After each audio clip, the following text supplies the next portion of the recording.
Jake Morrison pressed his face against the cold metal window of the transport ship. Below him, Luna 7 stretched out like a white nightmare. The moon's surface was covered in thick ice that sparkled under the distant sun. Even from space, Jake could see the violent storms swirling across the frozen landscape. "Beautiful, isn't it?" said a voice beside him. Jake turned to see his classmate from the Zephyrian homeworld. Seth was tall and covered in dark green scales. His yellow eyes gleamed as he looked down at the moon.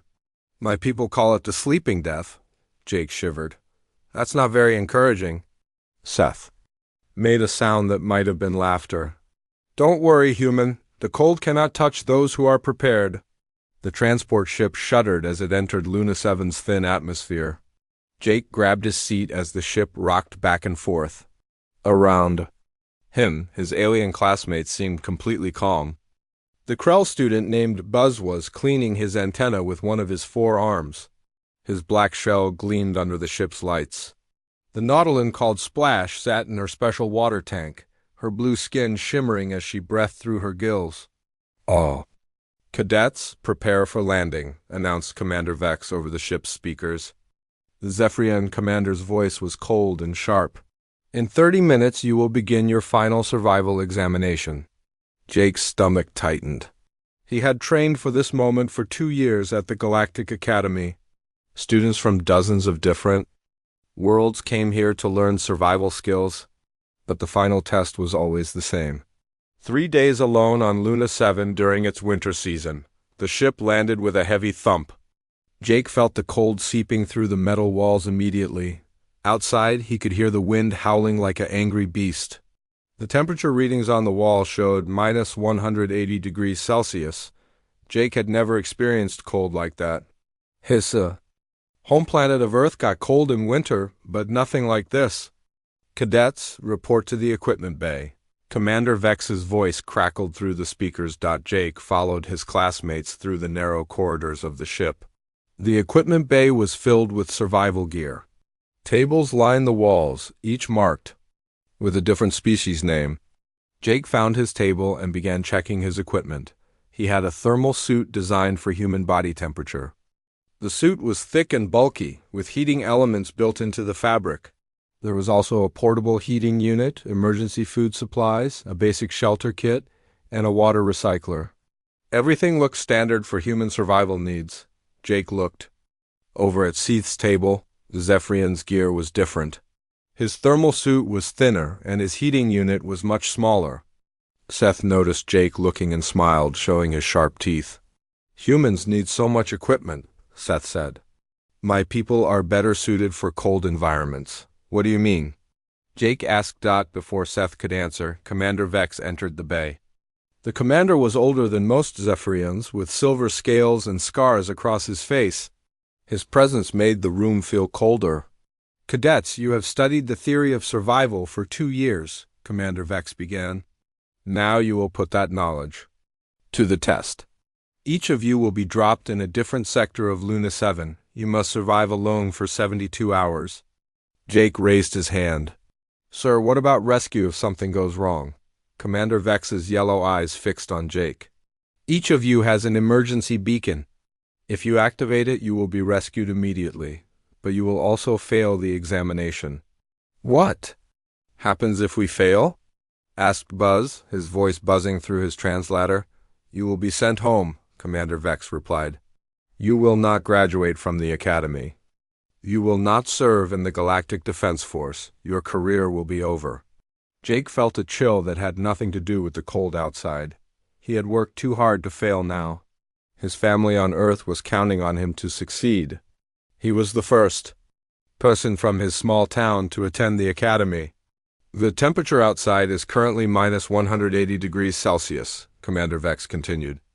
"During the night cycle, it will drop to minus 200 degrees. The wind speed averages 100 kilometers per hour. There are no natural heat sources on Luna 7. Jake's hands began to sweat inside his gloves. This sounded impossible. How could anyone survive in those conditions? "Sir," Jake said, "how do we know if we pass or fail?" "Simple," Commander Vex replied. "If you are alive after 72 hours, you pass. If you are dead or have used your emergency beacon, you fail. Splash raised one of her webbed hands. What about shelter materials on the surface? There are ice caves in some sectors, the commander said, but they are not guaranteed. Some of you will be placed in areas with no natural shelter. Jake didn't like the sound of that. He looked around at his classmates again. They all seemed confident, even relaxed. Only Jake appeared worried about the impossible conditions they were about to face. Load into the drop pods, Commander Vex ordered. You will be deployed in 15 minutes.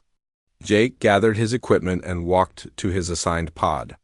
The drop pod was a small metal capsule barely large enough for one person. Jake squeezed inside with his gear and strapped himself in. Through the small window, he could see the other pods loading his classmates. The pod bay doors opened with a loud grinding sound. Jake could feel the cold air rushing in even through the pod's insulation. His breath began to fog up the window. Drop! In 30 seconds, announced the ship's computer. Jake's heart pounded in his chest. He had never felt so scared in his life. The other cadets had natural advantages for this kind of environment.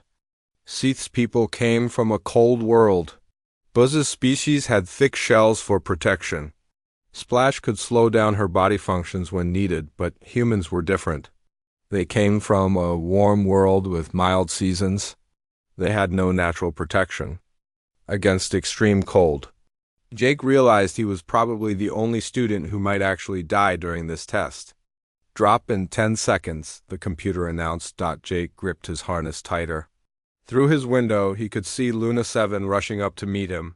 The surface looked like a frozen wasteland. There were no trees, no plants, nothing but ice and rock. Drop! Now, Jake's pod shot out of the ship like a bullet. He fell through the thin atmosphere, watching the ship disappear above him. The pod's engines fired to slow his descent. Jake bounced around inside like a ball in a box. The pod hit the ground with a tremendous crash. Jake's head snapped forward, and he saw stars. When his vision cleared, he checked his instruments. The outside temperature was minus 190 degrees Celsius. The wind was blowing at 120 kilometers per hour. Jake opened the pod door and stepped outside. The cold hit him like a physical blow. Even through his thermal suit, he could feel the freezing air trying to steal his body heat. The wind was so strong it nearly knocked him over. He looked around at his landing site. He was in the middle of a flat ice plain. There were no rocks, no hills, no caves. Just endless white ice stretching to the horizon. His pod had landed in the worst possible place. Jake activated his radio and tried to contact his classmates. Through the static, he could hear them talking to each other. Seth sounded cheerful. Buzz was making jokes. Splash was humming a song from her homeworld. How is everyone doing? Jake asked into his radio. Excellent, Seth replied. I found a nice ice cave, very comfortable. Same here, Buzz added. Plenty of shelter and protection from the wind. Jake looked around his empty landing site again. There was no shelter anywhere, just flat ice and howling wind. He was starting to think this test wasn't fair at all. Good luck, everyone, Jake said into his radio. See you in 3 days. He turned off the radio and began setting up his equipment. The first night on Luna 7 was about to begin. Jake spent the first night huddled inside his emergency shelter. The thin walls shook with every gust of wind. His portable heating unit worked overtime to keep the temperature barely above freezing inside the small space. Outside, the storm raged like an angry monster. When morning came, Jake crawled out of his shelter and checked his equipment. The heating unit was already using too much power. At this rate, it would die before the second night. Jake looked at his power readings and felt his stomach drop. He had maybe 18 hours of heat left. The radio crackled to life. Good morning, everyone, came Seath's cheerful voice. I hope you all slept well. Very well, thank you, replied Buzz. His voice sounded relaxed and happy. This ice cave is quite comfortable. Jake pressed his radio button. How are you staying so warm, Seth? My heating unit is almost dead. There was a pause. Then Seth laughed. Heating unit? I turned mine off hours ago. I don't need it. What do you mean you don't need it? Jake asked. My people adapt to cold. Naturally, Seth explained. We slow down our bodies and wait for warmer times. Jake felt a chill that had nothing to do with the weather. You mean you can hibernate? Of course, Buzz chimed in. Can't all species do that? Humans can't, Jake said quietly. There was silence on the radio. Then Splash spoke up. Oh, I'm sorry, Jake. I didn't know humans lacked that ability. Jake turned off his radio and stared out at the frozen landscape. Now he understood why his classmates seemed so confident. They could simply sleep through the worst of the cold. Their bodies would slow down and use almost no energy. Meanwhile, Jake had to stay awake and keep his body temperature up, or he would die. The heating unit began to make strange noises. Jake opened it up and saw ice crystals forming inside. The extreme cold was too much for the machine. It was slowly freezing to death, just like Jake would if he didn't find another solution. Jake made a decision. He needed to know exactly what his classmates were doing. Maybe he could learn something useful. He packed his essential gear and left his shelter behind. The wind tried to knock him down with every step, but Jake pushed forward across the ice. Seeth's landing site was 3 kilometers away. Jake's thermal suit kept him alive, but he could feel the cold seeping through with each step. By the time he reached the area, his fingers were numb and his face hurt from the wind. Jake found Seeth's ice cave easily. It was a natural formation in a small hill. Jake crept closer, trying not to make noise. He peered around the edge of the cave entrance and saw something that made his blood freeze. Seth was lying on the cave floor, completely still. His green scales had turned almost black, and they looked thicker than before. His breathing was so slow that Jake could barely see his chest moving. Seeth's eyes were closed, and his body temperature seemed to match the air around him. Jake watched for 10 minutes. Seth didn't move at all. He was in deep hibernation, his body using almost no energy. Jake realized that Seth could stay like this for days or even weeks without food or water. Jake quietly backed away from the cave. He needed to check on the others. Buzz's landing site was 2 kilometers to the north. Jake struggled through the wind and snow, his heating unit growing weaker with each step. When Jake reached Buzz's area, he found something even more surprising. Buzz had dug a tunnel straight down into the ice.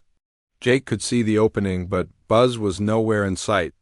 Jake lay down on his stomach and peered into the tunnel. Far below, Jake could see Buzz's black shell. The Krell had curled up into a tight ball at the bottom of the tunnel. His 4 arms were wrapped around his body, and his antennae were folded flat against his head. Like Seth, Buzz was completely motionless. Jake realized that Buzz had dug the tunnel with his natural tools. His sharp claws and strong shell allowed him to create the perfect shelter. Now he was hibernating in a space that was protected from the wind and insulated by the ice walls. Jake's radio crackled. Jake, are you there? It was Splash's voice. Jake pressed the button. I'm here, Splash. How are you doing? Very well, she replied. I've made a nice cocoon. Very warm and comfortable. A cocoon? Jake asked. Yes, my people secrete a protective substance when we need to rest for long periods. It keeps us safe and warm. Jake felt sick. All of his classmates had natural abilities that made this test easy for them. They could hibernate, dig perfect shelters, or create their own insulation. Jake had nothing but his failing equipment and his human brain. Jake made his way toward Splash's landing site. The wind was getting stronger, and his heating unit was making more alarming noises. He had maybe 6 hours of power left. Splash had landed near a cluster of ice rocks. When Jake arrived, he found her cocoon immediately. It looked like a large blue egg made of some kind of organic material. The surface was smooth and seemed to glow with its own inner warmth. Jake touched the cocoon gently. It was warm to the touch, even in the freezing air. Inside, he could see Splash's shadowy form. She was curled up like a baby, completely protected. From the deadly environment outside, Jake stepped back and looked around at all 3 of his classmates' shelters. Seeth's cave, Buzz's tunnel, and Splash's cocoon. Each one was perfect for their species. Each one allowed them to hibernate safely while Jake slowly froze to death. Jake realized the truth. This wasn't a survival test at all. It was a hibernation test. The Academy was testing each species' natural ability to sleep through harsh conditions. Humans were the only species that couldn't do it. Jake sat down on a rock and thought about his situation. He could activate his emergency beacon and be rescued immediately. But that would mean failing the test and giving up his dream of joining the Galactic Defense Force. His family back on Earth would be disappointed. His town would lose its only chance of having someone in the Academy, but if he didn't activate the beacon, he would probably die. His heating unit was failing and he had no way to hibernate like the others. Jake was facing an impossible choice. Jake looked at his classmates' shelters again. Then he noticed something interesting. Around each shelter, there were small pieces of biological material. Seth had shed some of his old scales near the cave entrance. Buzz had left sharp pieces of his shell around the tunnel opening. Splash's cocoon was surrounded by drops of the same material it was made from. Jake picked up one of Seeth's scales. It was thick and felt warm to the touch, even in the freezing air. The scale seemed to hold heat much better than Jake's artificial materials. Jake examined a piece of Buzz's shell. It was incredibly hard and seemed to repel the cold wind. Jake looked at the drops of Splash's cocoon material. They had hardened into a flexible, waterproof substance that seemed to insulate against the cold. For the first time since landing on Luna 7, Jake smiled. His classmates might have natural hibernation abilities, but they were also naturally shedding the exact materials Jake needed to survive. They were giving him the tools he needed without even knowing it. Jake began collecting the discarded materials. He was careful not to disturb his sleeping classmates. He gathered scales, shell fragments, and hardened cocoon material. His human brain was already working on a plan. Jake had always been good at building things. On Earth, he had helped his father repair farm equipment and build shelters for animals. Now he would use those same skills to build something that had never existed before. As Jake worked, his heating unit finally gave up and died. But for the first time since arriving on Luna 7, Jake wasn't afraid. He had a plan, and he had the materials he needed. He was going to turn his disadvantage into his greatest strength. Jake carried his collection of alien materials back to his landing site. The wind was getting worse, and without his heating unit, the cold was starting to bite through his thermal suit. He had maybe 4 hours before his body temperature dropped. Too low to function properly. Jake spread the materials out on the ice and began to examine each piece carefully. Seeth's scales were dark green and about the size of Jake's palm. They felt warm even in the freezing air and seemed to absorb heat from any source. When Jake breathed on them, they became noticeably warmer and stayed that way for several minutes. Buzz's shell pieces were harder to understand. They were black and incredibly tough, like natural armor. Jake noticed that when the wind hit them, they didn't get cold the way metal or plastic did. The shell seemed to repel the cold rather than absorb it. Splash's cocoon material was the most interesting. The hardened drops felt like flexible rubber, but they were completely waterproof and seemed to trap air inside tiny bubbles. Jake realized this material was a natural insulator, designed to keep Splash warm while she hibernated. Jake sat back and thought about what he knew. His father had taught him about insulation when they built shelters for their farm animals. Back on Earth, the best insulation worked in layers. You needed something to block the wind, something to trap warm air, and something to reflect heat back to your body. Jake looked at his materials again. Buzz's shell could block the wind. Splash's cocoon material could trap warm air. Seeth's scales could reflect and hold heat. Jake had everything he needed to build a proper shelter, but he had to figure out how to put it all together. Jake started with his basic shelter frame.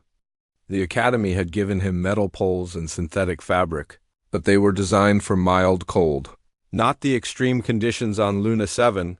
Jake began to modify the frame, using pieces of Buzz's shell to reinforce the joints where the wind was causing the most stress. The shell pieces were difficult to work with.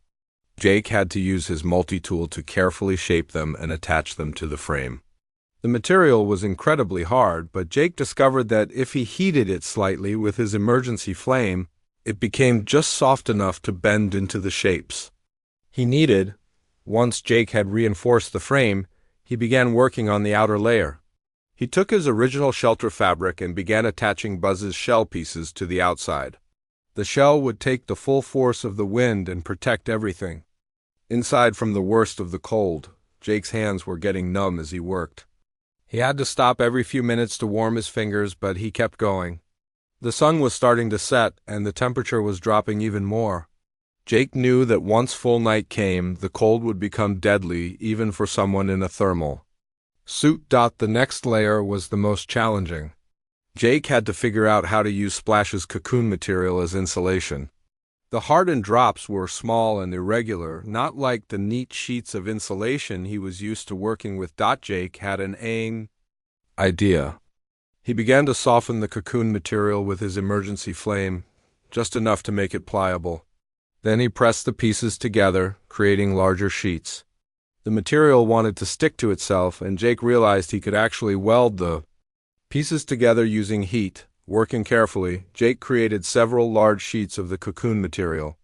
Each sheet was flexible and full of tiny air bubbles that would trap warm air. Jake attached these sheets to the inside of his shell-reinforced frame. The final layer was the most important. Jake had to figure out how to use Seath's scales to reflect his body heat back to him. The scales were individually beautiful, but Jake needed to create a continuous surface that would work like a mirror for heat. Jake remembered watching his grandmother make quilts when he was a child. She would sew small pieces of fabric together to create large, warm blankets. Jake decided to try the same approach with the scales, using thread from his emergency sewing kit. Jake began to stitch the scales together. Each scale had to overlap slightly with its neighbors to create a continuous surface. The work was slow and difficult in the cold, but Jake kept going. As Jake worked, he began to understand why each alien species had evolved their particular adaptations. Seath's people lived on a cold planet where they needed to conserve body heat.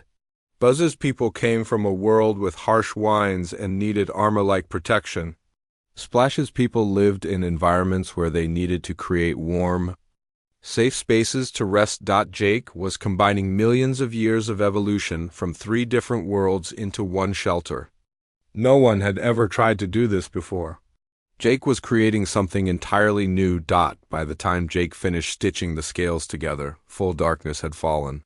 The temperature had dropped to -205°C, and the wind was howling at 150 kilometers per hour. Jake's shelter frame was shaking, but the shell reinforcements were holding strong. Jake crawled inside his modified shelter and began to install the scale layer. This was the most delicate work. The scales had to be positioned just right to reflect heat back toward the center of the shelter. Jake used his knowledge of angles and reflection from his physics classes at the academy. As Jake worked, he noticed something amazing. The shelter was actually getting warmer. The combination of materials was working better than he had hoped. The shell was blocking the wind completely. The cocoon material was trapping warm air and holding it like a blanket. The scales were reflecting Jake's body heat back to him like a mirror. Jake sealed the entrance and sat back to rest. For the first time since landing on Luna 7, he was truly warm.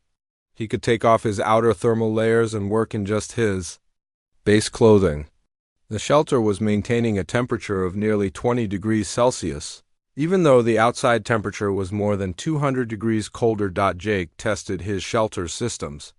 The ventilation worked perfectly, bringing in fresh air while keeping the warm air inside. The structure was strong enough to handle the wind. The heating system required no power at all, using only Jake's body heat and the properties of the alien materials. Jake activated his radio to check on his classmates. All 3 were still in deep hibernation, their radio signals automatic and steady. They had no idea what Jake was doing just a few kilometers away. Jake looked around his shelter and smiled. He had done something that should have been impossible. Using only materials that his alien classmates had naturally discarded, Jake had created a shelter that was actually better than anything the Academy provided, but Jake wasn't finished yet. He had proven that he could survive the night, but he still had almost 2 full days left in the test. Jake decided to use the extra time to improve his shelter even more. Jake began to think about other features he could add. He could create a food preparation area using the heat-reflecting properties of the scales. He could build a water collection system using the waterproof cocoon material. He could even create a workshop space where he could make tools and equipment. As Jake worked through the night, he felt a pride that he had never experienced before. He wasn't just surviving the test. He was thriving in conditions that should have killed him. Jake was proving that human ingenuity could overcome any natural disadvantage. The storm continued to rage outside, but Jake was safe and warm inside his alien material shelter. He had turned his greatest weakness into his greatest strength.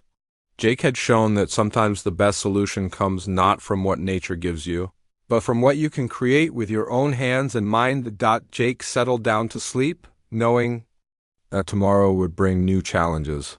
But for the first time since arriving on Luna 7, Jake was looking forward to what came next. Jake woke up on the second day, feeling better than he had since arriving on Luna 7. His shelter had kept him warm and comfortable all night. Outside, the storm was still raging, but inside his thermal tent, Jake felt like he was in a cozy room. Back on Earth, Jake checked his equipment and supplies. His emergency food was still mostly untouched because he had been too cold and worried to eat much the first day. His water recycler was working perfectly, and he had plenty of drinking water. Most importantly, his body temperature was normal, and he felt strong. Jake decided to use the extra time to improve his shelter even more. He had survived the worst part of the test, but he wanted to see just how much he could accomplish with his alien materials. First, Jake worked on expanding his living space. He had more of each type of material than he had used for the basic shelter. Jake carefully extended his framework and added more shell pieces for wind protection. He created a separate area for food preparation and another space for equipment storage. As Jake worked, he discovered new properties of the alien materials. When he arranged sheath scales in certain patterns, they could focus and direct heat like a solar panel. Jake used this discovery to create a heating system that was even more efficient than his body heat alone. Jake also found that Buzz's shell pieces could be shaped into tools. When heated carefully, he made cutting implements, joining pieces, and even a hammer-like tool. The shell material was incredibly durable and held its shape perfectly once it cooled. The cocoon material from Splash proved to be the most versatile. Jake discovered that when he mixed it with ice and heated it, the material became moldable like clay. He could shape it into containers, pipes, and even furniture. Once it hardened, it became waterproof and insulated. By midday, Jake had transformed his basic shelter into something that looked more like a small house. He had separate rooms for sleeping, working, and eating. He had created a ventilation system that brought fresh air in and carried waste air out. He even had a small workshop where he could make more tools and improvements. Jake tested his radio to check on his classmates. All three were still hibernating peacefully. Their automatic signals showed that their body temperatures were stable and their life signs were normal. They had no idea that Jake was not only surviving but actually building something amazing. Jake decided to test his shelter's limits. He opened all the ventilation ports and let the outside air flow through. Even with the -200-degree air flowing directly into his shelter, the temperature inside only dropped to 15 degrees Celsius. Jake's design was so efficient that it could handle almost any conditions. Jake closed the vents and the temperature quickly returned to a comfortable 20 degrees. He realized that his shelter was actually better than the heated buildings back at the academy. Jake had created something that could keep people comfortable in the most extreme conditions in the galaxy. Back at the academy, something unusual was happening. The monitoring station that tracked all the survival test candidates was showing strange readings from Jake's sector. The technicians had expected to see Jake's life signs getting weaker as his equipment failed. Instead, they were seeing stable body temperature, normal heart rate, and regular activity levels. "This can't be right," said Technician Brady as he looked at the screens. "The human's readings look like he's sitting in a heated room." "Maybe his equipment is malfunctioning," suggested his partner, Technician Lopez. "Humans can't survive in those conditions without massive life support. But his emergency beacon hasn't been activated, Brady pointed out. If his equipment failed, he should have called for rescue by now. The technicians decided to report the unusual readings to Commander Vex. The commander looked at the data and frowned. In 20 years of running survival tests, he had never seen readings like this from the human sector. "Send a reconnaissance?" "Drone," Commander Vex ordered. "I want to see what's happening out there." Meanwhile, Jake was putting the finishing touches on his shelter. He had created a small greenhouse area where he could grow emergency food using the heat from his scale heating system. He had built a water collection system that could harvest moisture from the air and melt ice for drinking water. Jake had even created a communication center where he could monitor radio signals and weather conditions. His shelter was no longer just a place to survive. It was a complete living system that could support him indefinitely. As Jake worked, he began to think about what this meant for the future. If humans could combine materials from different alien species, they might be able to create technologies that were better than anything any single species could produce. Jake's shelter was proof that human engineering could take the best parts of different evolutionary solutions and combine them into something new. Jake also realized that his success was changing how he thought about the test. The other species saw the survival exam as something to endure by going to sleep, but Jake had turned it into an opportunity to learn and create. He had used the challenge to develop new skills and push the boundaries of what was possible. The reconnaissance drone arrived at Jake's sector in the afternoon. The drone's cameras showed what looked like a small building sitting on the ice plain. The structure was clearly artificial, but it was made from materials that the drone's sensors couldn't identify. "Commander, you need to see this," technician Brady called out. Commander Vex looked at the drone's video feed and his eyes widened. Where there should have been a small emergency shelter, there was something that looked like a sophisticated research station. The structure was perfectly engineered and seemed to be generating its own heat. "How is this possible?" Commander Vex asked. The human had only basic survival equipment. "The structure appears to be made from organic materials," Brady reported. "But they're not from any known human technology." Commander Vex studied the video feed more carefully. The building looked like it had been designed by someone who understood advanced engineering principles. The proportions were perfect, the materials seemed to be arranged for maximum efficiency, and the whole structure looked like it could withstand anything Luna 7 could throw at it. "Get me a thermal reading," Commander Vex ordered. The drone's thermal sensors showed that the inside of Jake's shelter was a comfortable 20 degrees Celsius. Even more impressive, the structure seemed to be generating more heat than it was losing. The thermal tent was actually improving the environment around it. "This is impossible," Commander Vex muttered. "No species should be able to build something like this with basic survival equipment. Should we contact the human?" Brady asked. Commander Vex thought for a moment.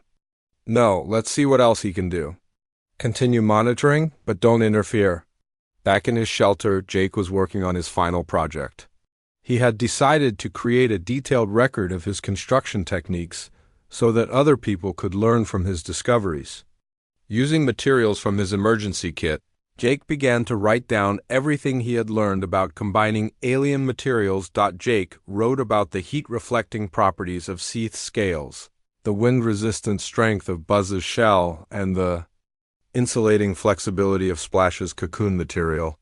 He documented the techniques for shaping and joining the materials, and he drew diagrams showing how to build the thermal tent. As Jake worked, he realized that he was creating something that could change how humans survived in extreme environments. His techniques could be used on ice planets and space stations, or in any situation where people needed to stay warm and safe. Jake looked around his completed shelter and felt a deep sense of accomplishment. He had not only survived the impossible test, but he had turned it into an opportunity to innovate and create.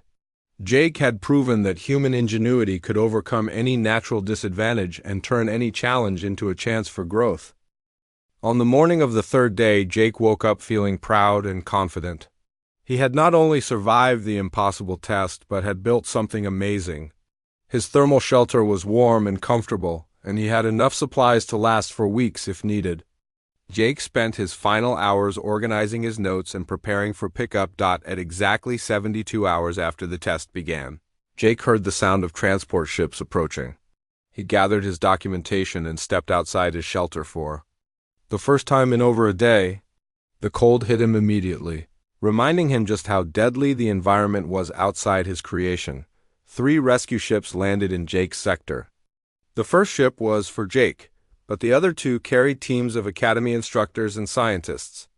Jake had never seen so many people arrive for a simple student pickup. Commander Vex stepped out of the lead ship, followed by several other academy officials. They all wore heavy thermal suits and moved quickly toward Jake's shelter. When they saw the structure up close, they stopped and stared. "Cadet Morrison," Commander Vex called out, "please explain what we are looking at." Jake stood proudly next to his thermal tent. "Sir, this is my survival shelter. I built it using materials I found in the environment." "What materials?" asked Dr. Kim, the Academy's chief engineer.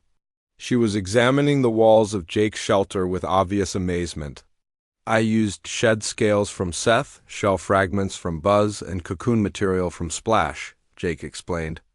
"Each material has special properties that work together to create insulation and heat reflection." Dr. Kim pulled out a scanner and began taking readings. "The thermal efficiency of this structure is incredible. It's actually generating more heat than it's losing. How did you know to combine these materials?" Commander Vex asked. Jake thought about his answer. "Sir, I realized that each alien species had evolved perfect solutions for surviving in harsh environments. I just figured out how to combine those solutions into something new." "Show us inside," Dr. Kim requested. Jake led the group into his shelter. The Academy officials gasped when they felt the warm air and saw the sophisticated layout. Jake had created separate areas for sleeping, working, eating, and equipment storage. Everything was organized and efficient. "This is warmer than my office." "Back at the Academy," admitted Dr. Kim. "How did you achieve this level of comfort?" Jake explained his construction techniques, showing how he had layered the different materials and arranged them for maximum efficiency. He demonstrated the heat focusing properties of the scale panels and the wind-blocking strength of the shell reinforcements. "Remarkable," said Professor Walsh, the Academy's survival expert. "In 40 years of teaching, I've never seen anything like this." While Jake was showing off his shelter, other rescue teams were waking up his alien classmates. Seth emerged from his cave looking refreshed after his long hibernation. Buzz climbed out of his ice tunnel, stretching his 4 arms. Splash broke out of her cocoon like a butterfly emerging in spring. The 3 alien students were brought to Jake's sector to see what their classmate had accomplished. When they saw Jake's thermal tent, they were speechless. "Jake, what is this?" Seth asked, his yellow eyes wide with surprise. "This is where I've been living for the past 3 days," Jake replied. Buzz walked around the structure, examining it with his scientific mindset. "These are pieces of my shell and Sith scales, and Splash's cocoon material." "You took our discarded biological matter and built this?" Splash asked, her voice full of wonder. "I only used materials that you had naturally shed," Jake assured. I would never take anything from you without permission." Seth reached out and touched one of his scales that Jake had incorporated into the wall. "This is incredible. You've taken our evolutionary advantages and combined them into something none of our species could create alone."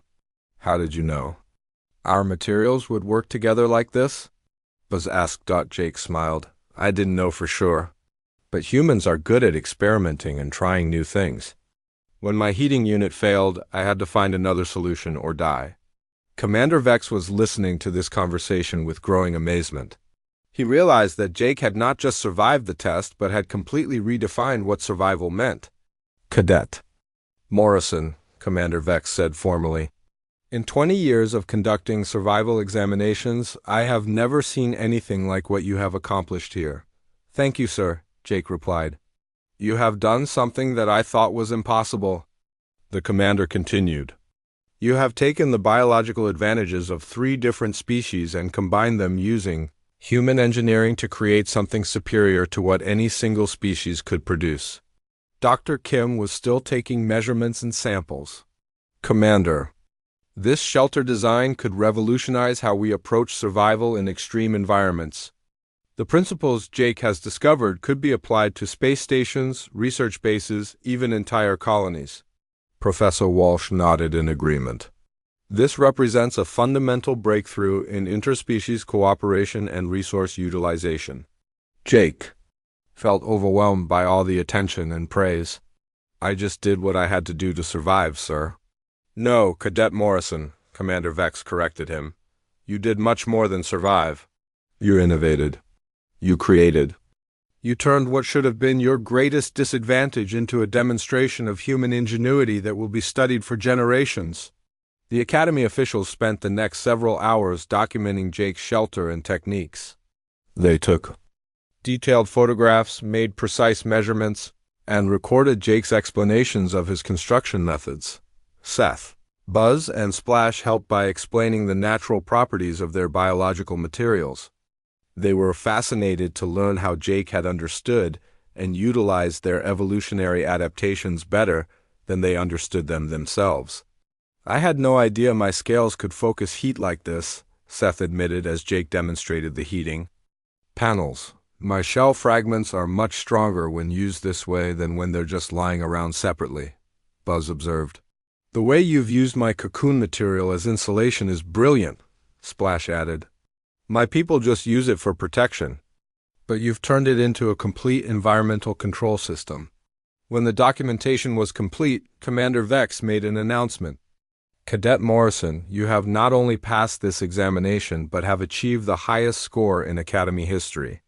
Your innovation and ingenuity will become part of our standard curriculum.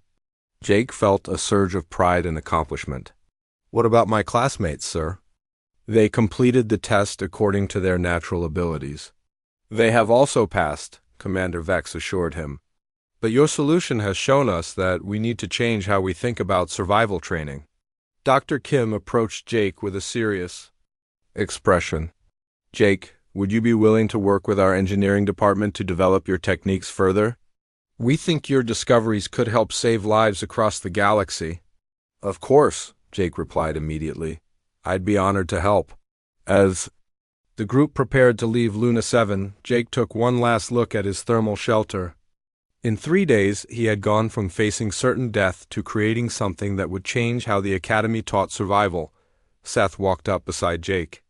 I owe you an apology, the Zephyrian said.